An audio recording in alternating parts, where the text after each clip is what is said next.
Assalamualaikum warahmatullahi wabarakatuh. Di sini saya Jihan Maulina akan menjelaskan tentang periodisasi perkembangan demokrasi di Indonesia.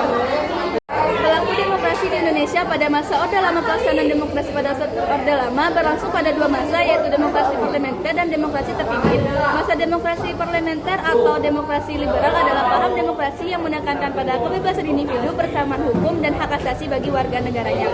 Pada awal kemerdekaan, Indonesia mengucapkan sistem pemerintahan presidensial sesuai UUD 1945, namun kemudian Indonesia menerapkan sistem pemerintahan parlementer dengan kepedoman pada maklumat pemerintahan tanggal 14 November 1945 yang isinya mengubah sistem pemerintahan presidensial menjadi sistem pemerintahan parlementer.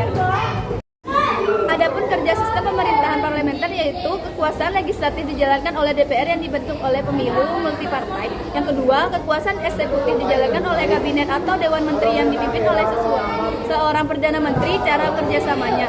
Yang ketiga, presiden berperan sebagai kepala negara bukan kepala pemerintahan. Yang keempat, kekuasaan yudikatif dijalankan oleh badan peradilan yang bebas. Yang terakhir yaitu DPR dapat jaya kepada menteri yang kinerjanya dinilai kurang atau tidak baik.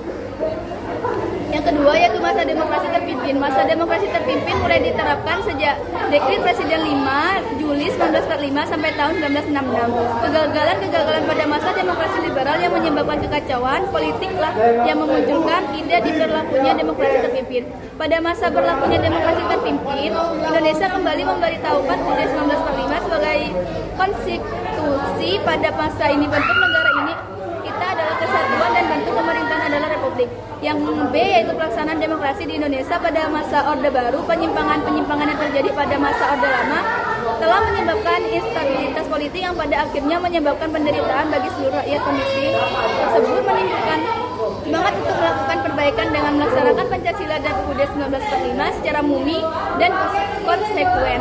Setelah itu lahirlah masa pemerintahan Orde Baru yang dimulai sejak tahun 1966. Pemerintahan Orde Baru diawali dengan dikeluarnya surat perintah pada tanggal 19 Maret 1966 diikuti dengan penegakan Jenderal Soeharto sebagai Presiden Republik Indonesia. Yang kedua, rakyat menaruh harapan besar pada pemerintahan ini. Untuk yang C, yaitu pelaksanaan demokrasi di Indonesia pada masa reformasi. Masa transisi menuju reformasi dimulai sejak diangkatnya B.J. Habibie menggantikan Presiden Soeharto sehingga berpemimpinan B.J. Habibie menjadi masa transisi. Sekian penjelasan dari saya. Selebihnya mohon maaf. Wassalamualaikum warahmatullahi wabarakatuh.